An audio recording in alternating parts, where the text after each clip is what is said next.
Warning, the following may contain kobolds. Join fantasy authors Phil Tucker, Timandra Whitecastle, David Benem, Benedict Patrick, and Josiah Bancroft as they roll dice and take on the bad guys in a game of Dungeons and Dragons. 5 authors, 5 worlds, 1 adventure. It's time to get crit-faced.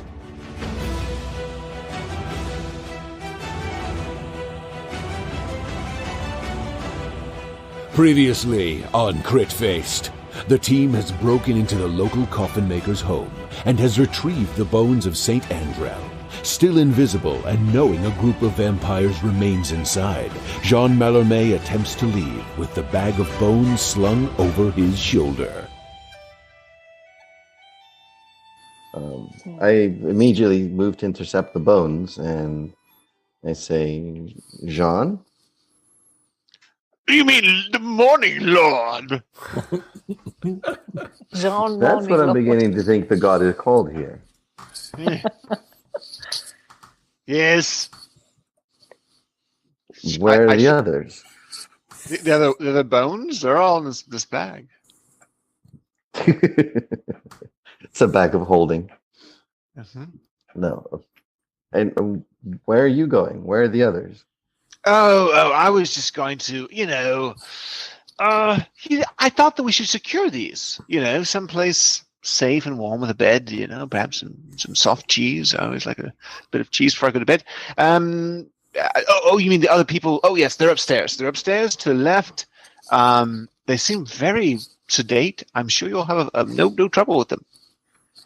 Good. I reach out to where I imagine his shoulder is based on the position of the bag. I pat him on the shoulder. Let's go back inside and join our friends. And I start guiding him back to the door. All right. Please ignore the jangling of my pants. I have recently, I have shingles. They're called jingles. Jingling shingles. So, what's the plan, guys? Secure the bones back to the crypt. Can we trust either of these fellows to actually do this as an errand? We should take them along with us. Yeah, Vandervoort and the boy. Yeah. So we should just ignore the fact that there are 3 sleeping vampires upstairs who will later murder us in our sleep. Well, the bones should drive them out, no? Yes, exactly. Oh, I see what you're saying. So it's like we're letting the bones do the work. Yes.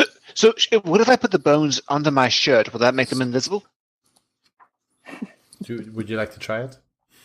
Sure, I will. I try it, and it's very uncomfortable. My shirt is a little snug. I don't know why, but I've not eaten a thing all day. I mean, it's a big bag of bones, so it won't all fit under there. But yes, your shirt is invisible, and if it covers something, that something is also rendered invisible.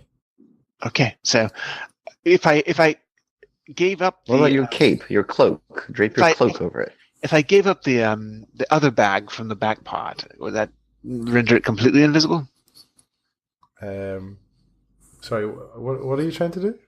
Well, I have of course the bag of janglies that I've secreted in my posterior. Yes. If I remove those, would that make enough room for the bones? Are you going to try that? No, I'm inquiring if it would be a worthwhile venture. I mean, you could certainly try it and see what happens. Oh God! All right, so I remove the bag of coins. I say and I'm sure it appears as I do. I also found these. Vandervoort's head darts out as they appear.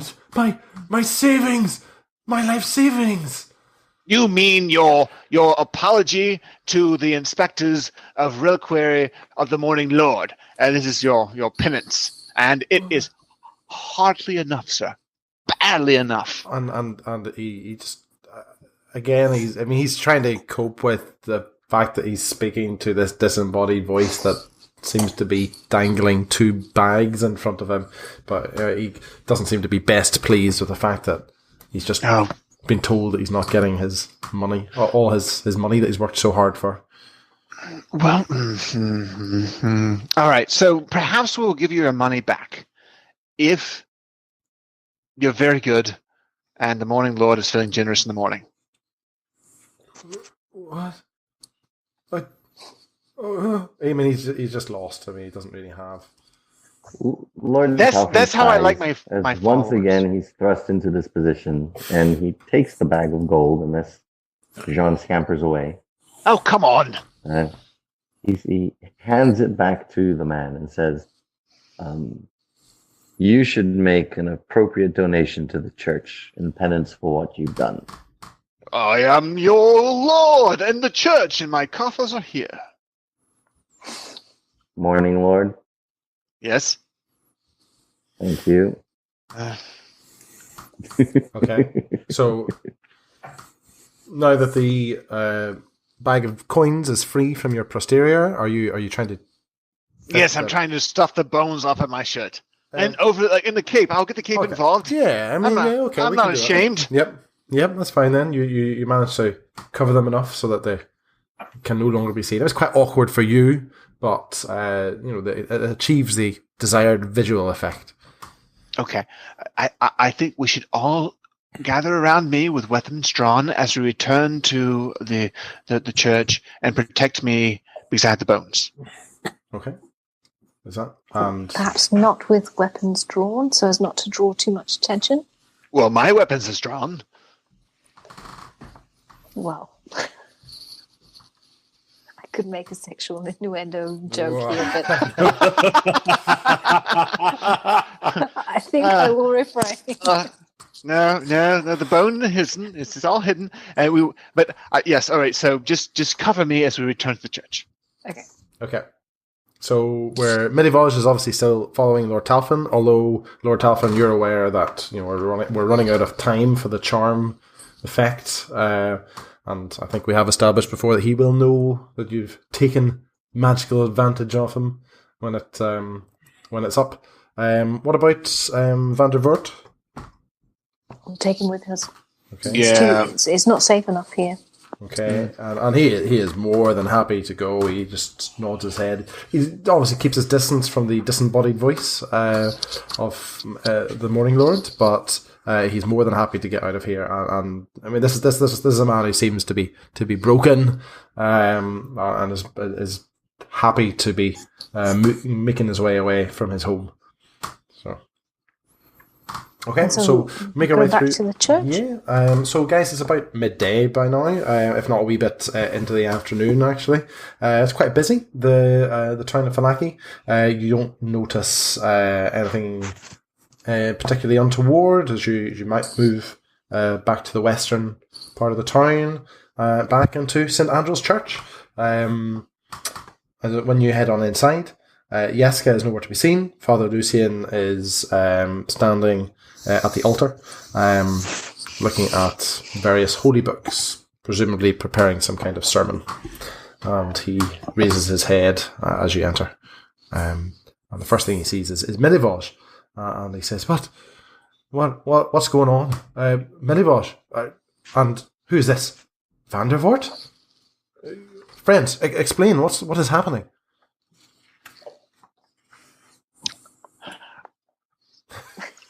I am the Morning Lord, and I am going downstairs for no reason. Goodbye.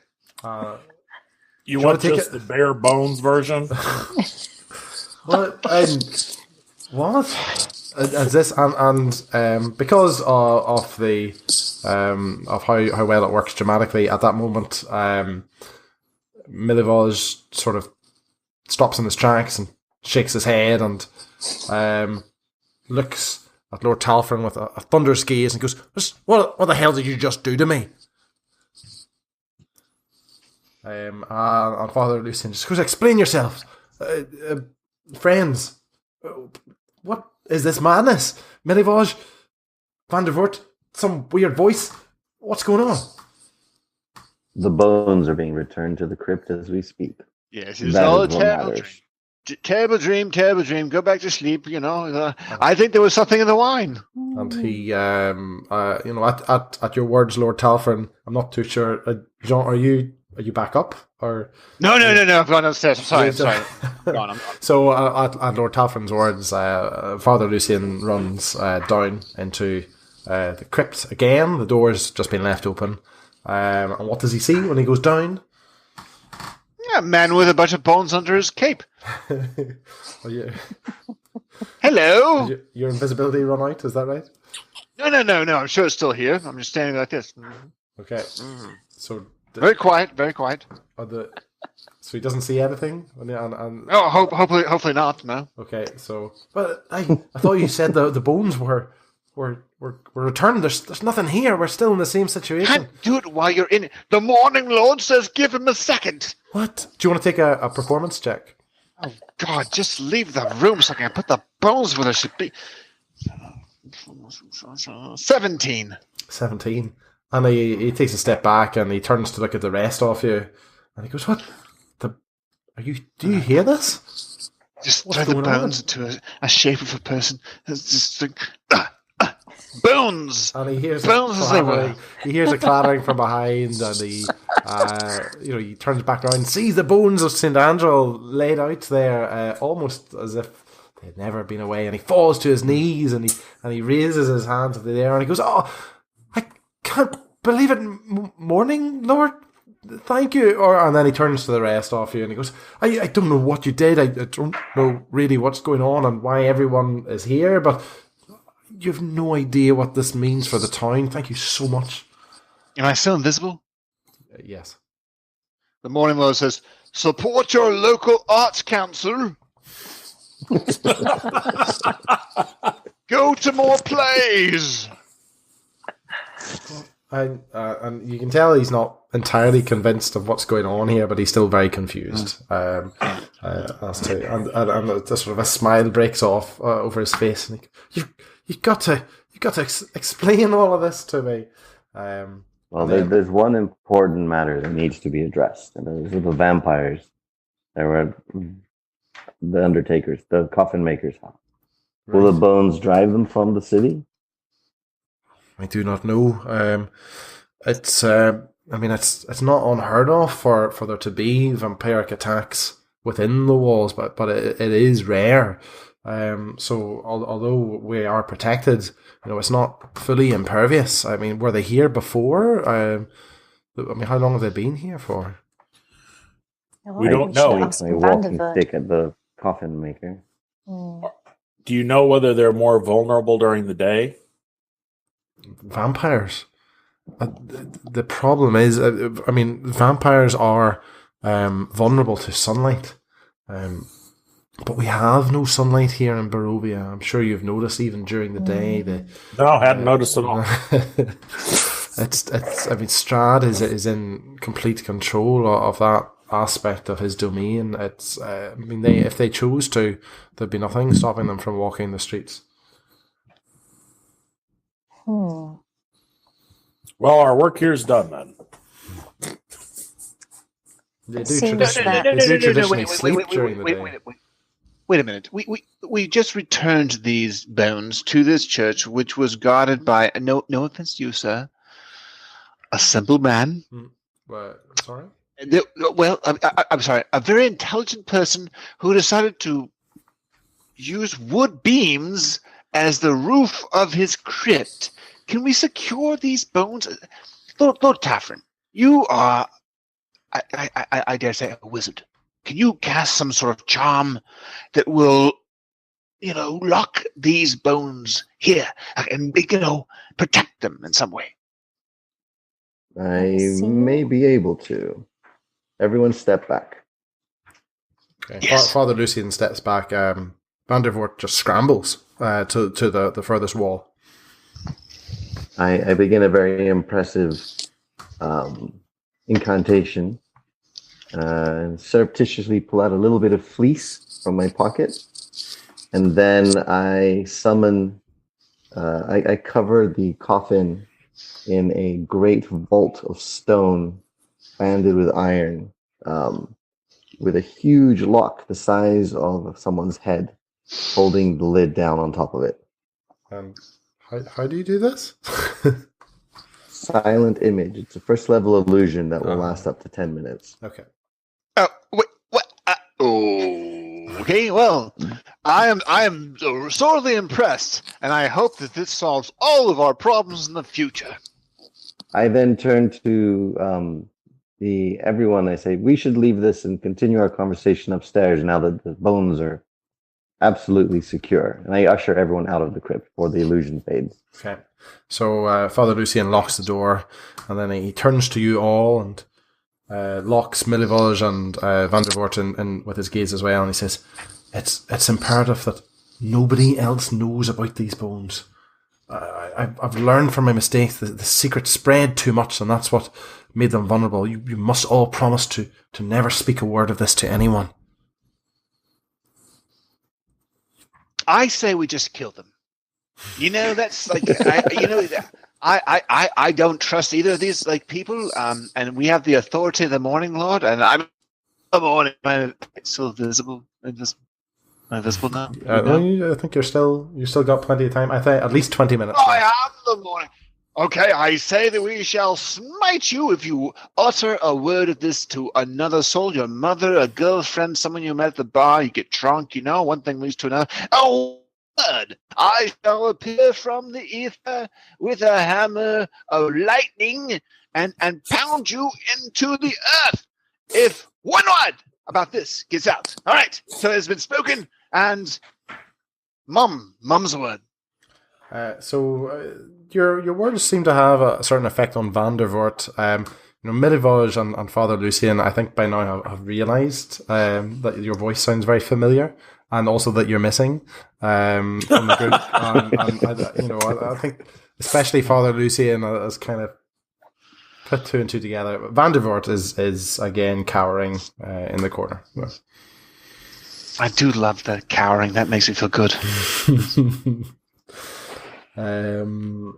And Father Lucian goes, "This I can already feel the protective energies of Saint Andral washing over this church, and I'm sure as well Vallaki already is fortified against Strahd's intentions.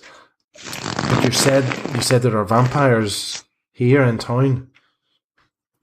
I know they will not be able to approach the church at all, but I don't know how far this protection stretches for against vampires that are already within."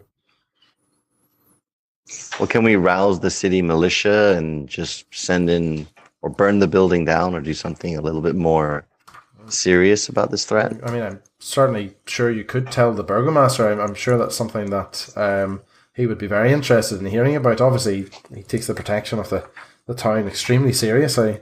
So vampires, yes, if you knew the location of them, of course. It's midday, so we should hurry. We should not wait until dark and have a few drinks. We should apply for permits to just burn the building down. There has to be a lengthy permit process associated with that, though. And I think you could just shoot fireballs at it from here. Do we know somebody who can do that? Well, perhaps we could. My home, with the Father's blessing. Vandervoort, still cowering in the corner, he turns to you as he realizes what you're talking about. He said, "But that's my business, my home. That's everything I own." Yes. But I saved your savings, and we returned those to you, and we can take them back. So have you returned his savings to him? No, I mean we will absolutely. Well, gosh, all right. So yes, we did, but we can take them back because we have McRag, who he has no problem hitting you again and again with his giant axe, and you will be very sorry. So we're going to burn your house down.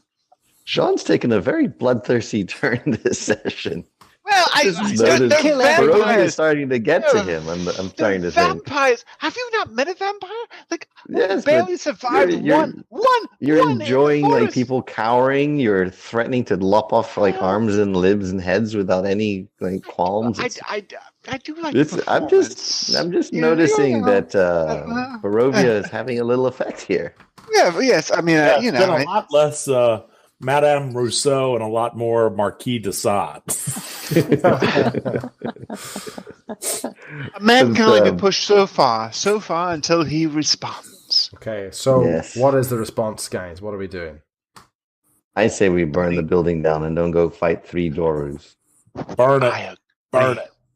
There's all See, those now why problems in there. am I the person who's like bloodthirsty? And I was like, burn, burn, burn. But Jean, no, you should be like, let's consider it. Maybe paint it. Maybe invite him for tea. No, this is a dangerous place. There are vampires in there. We should burn it to the ground. Agreed. And I think I turn to the father. Hopefully kind to Vandervoort for leading us to the vampires, for returning the bones. Perhaps the church will be generous with him and finding a new place to stay. And do we have the church's permission? And if they don't, I don't care. That's... What was that, Lord Toffin? I'm just trying to avoid being blacklisted by the city and refused entry into Valaki because I think we're just random pyromaniacs. Don't believe our story about their vampires being in there. So can we have the church back us up and go to bat for us on this? Father Lucian does raise his hand up defensively against that, and he goes, I do not have the authority to do that. Yeah, I do agree with you. They need to be dealt with, but I cannot, in good faith, condone the burning of this building. Not only is it poor Henrik's home, I'm thinking of the personal impact on him, but it's the danger to the surrounding town. Yes, there aren't any buildings connected to Henrik's shop, but they're not far enough away that a building aflame could not spread. Yeah. Well, what are the odds that we could build a huge pyre in the town square and then very carefully lift the sleeping vampires in their beds and just carry them onto the pyre? And then we'll call it the Feast of the Burning Bloodsuckers. And the burgomaster will love it. Yeah. Lucian says, I just don't know how soundly these creatures sleep. I'm sure if you tried to carry me from my bed to burn me, I would wake up in the process. I don't know how vampires sleeping. We barely defeated one vampire. I just don't think we can take on three. So, but then how equipped is the militia here to take on vampires? Oh, is that a genuine question? I mean, yes. they would. Yes, I think it was. Vampires would tear through them. We are the greatest defense that we have here are our walls and the bones of Saint Andral, and the fact that they don't have to deal with vampire attacks directly. Can I have a sidebar with my fellows for a moment? We're just going to discuss something over here for a second. Just one second. Lord Tavern, can you kind of conjure up a lightning bolt striking the house? You can't. Can you conjure up? Image of one. Yes. Well, then I could do a prestidigitation of a kind of a boom, and then we could throw some oil lamps in there. Altogether, it equates the house burning down, act of God. I mean, me, the Morning Lord, and the house is gone. Genius. It's not a bad plan. It would take all of us together working as one to make the house look as if it was struck by lightning and burned to the ground. I'm sure we could execute your plan exactly as you describe it. I just don't know if anyone would believe that it was a real lightning bolt. Oh, your magic is not that good. I can create my silent image spell. Can only really create an image within a 15-foot cube. So it would have to be a very localized little lightning bolt that strikes from high, just above the roof.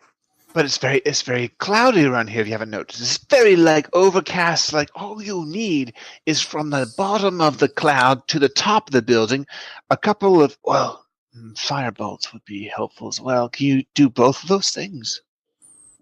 Lightning flash, firebolt, and then we'll throw some burning oil lamps into the building. What if you just run around the crowd invisible, claiming to be the Morning Lord, and this is your will? I will do that as well. I may have to re-up my invisibility. That's a lot of persuasion checks. Well, I'm just trying. We need a town to be able to come back to, and we chased ourselves out of the last one. Yeah. Better ideas from the group? What Burn about it. that really lovely gentleman that we spoke to at that festival fair thing? Do you think he could be of help? He seemed pretty intimidating and competent. Probably not a good idea. Captain of the guard? The guard? Yeah. Guy who's putting up the posters. Yeah. Yeah, he seemed like a pretty thorough gentleman. Okay. So I just to review, when we find our enemy in repose, we leave them there to wake up to eat us later. Okay. I just wanted to make sure that we're on the same page. Well, all right. There's one other spell I've just finished researching, which allows me to cast 3 bolts simultaneously of Hellfire, which do prodigiously more damage than my usual firebolt. That sounds like lightning. So if you did that, and I did like a minor illusion of a boom. Be above the building, though, to cast those down at it. McReg, how far can you throw a small man? I'm a large man. About a medium-sized man, a large man. 60, 70 feet. He throws you up in the air. You cast the 3 bolts. I do the boom, and the building erupts in fire. Well, you know they say it's easier to ask for forgiveness than for permission, right? I've heard that said many times. I don't know why my mother said it often. Why don't we just go up into the room? I unleash fire upon them. You all throw in bunches and bunches of oil. And we incinerate them as best we can. And then we just say that our attempt to kill the vampires got out of hand totally by accident. We're doing the town a favor. I don't think we need to get permission. I say let's just go kill them. Burn them. Burn them. I'm with McGreg. Let's just go kill them. I've been wanting to kill some vampires all day. You woke up with a hankering. Were you not there yesterday when that man just appeared out of the mists and were you not scared? That made me scared. Yes, I want to kill them while they're sleeping. I don't want to wake up until they're walking around town. Yes, kill them now. Kill them when they sleep. All right, let's do it. Let's do it. Okay, so we're heading back to the shop to kill some vampires. Yes. Okay. Mm-hmm. What could go wrong? 3 Dorus at once. So you know what? Everyone should arm themselves with flaming brands or something, because I don't think we have any weapons that can normally hurt them, right? Other than magic. Do we have any sufficient oil? We do have oil because we had bought some. We should because get there's a all bucket those coffins, and it's a carpentry shop. There's tons of wood in there. There's wood all around. Yep.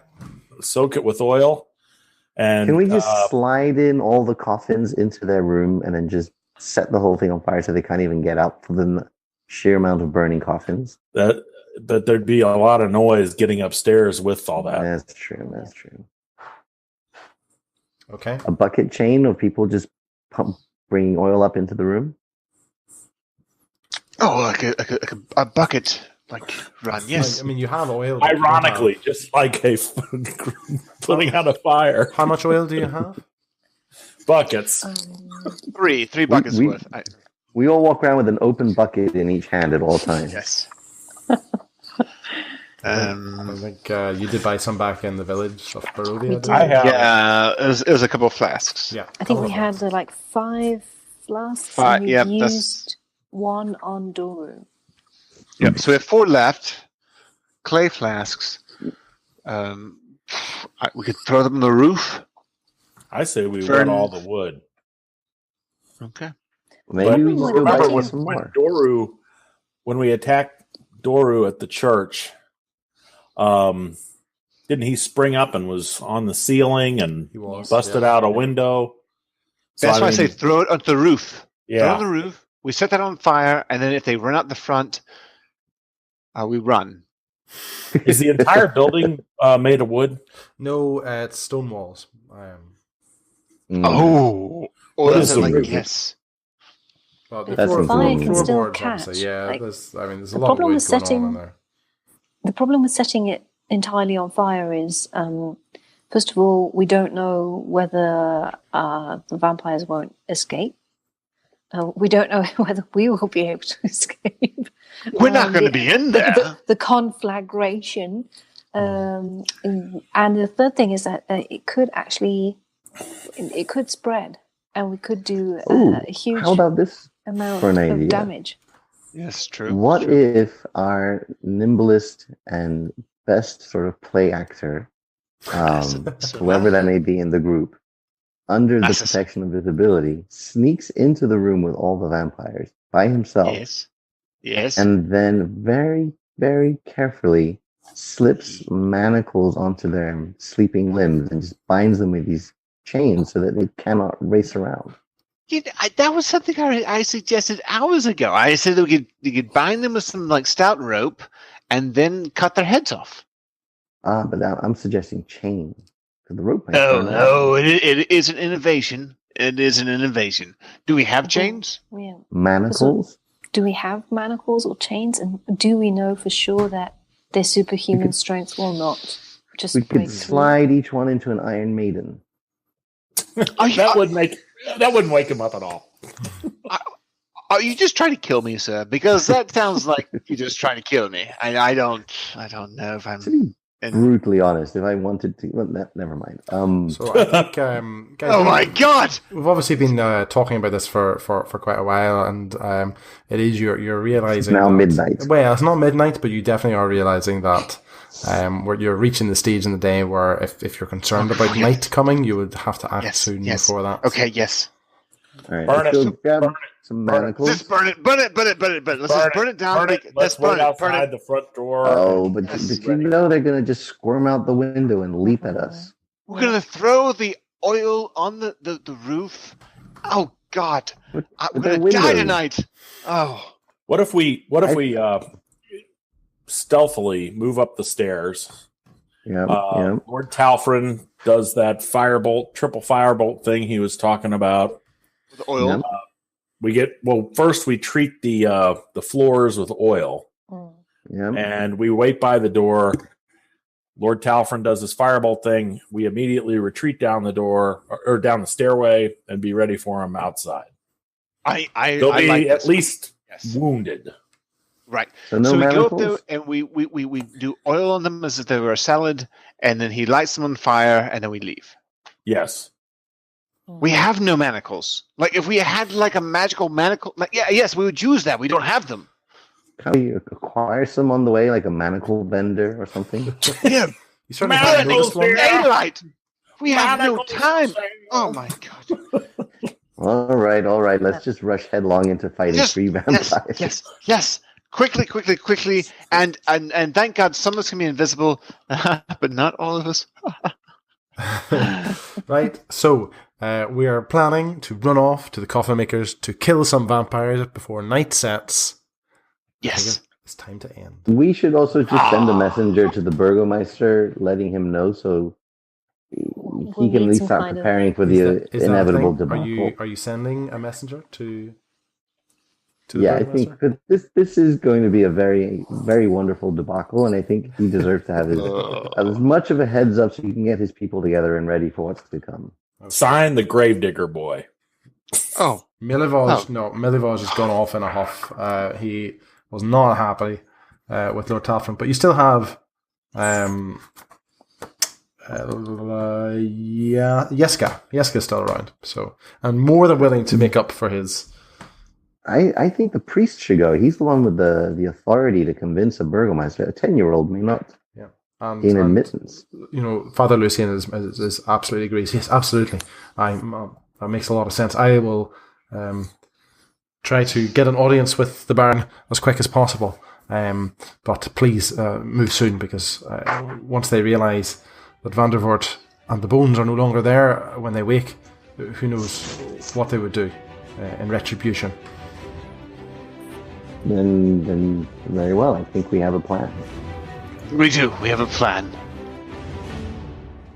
Crit-Faced is a weekly Dungeons & Dragons podcast. To make sure you never miss an episode, and to get an exclusive prequel episode of the podcast where you can find out what our characters were up to before this adventure began, head over to critfacedpodcasts.com and join our Crit-Faced fan group.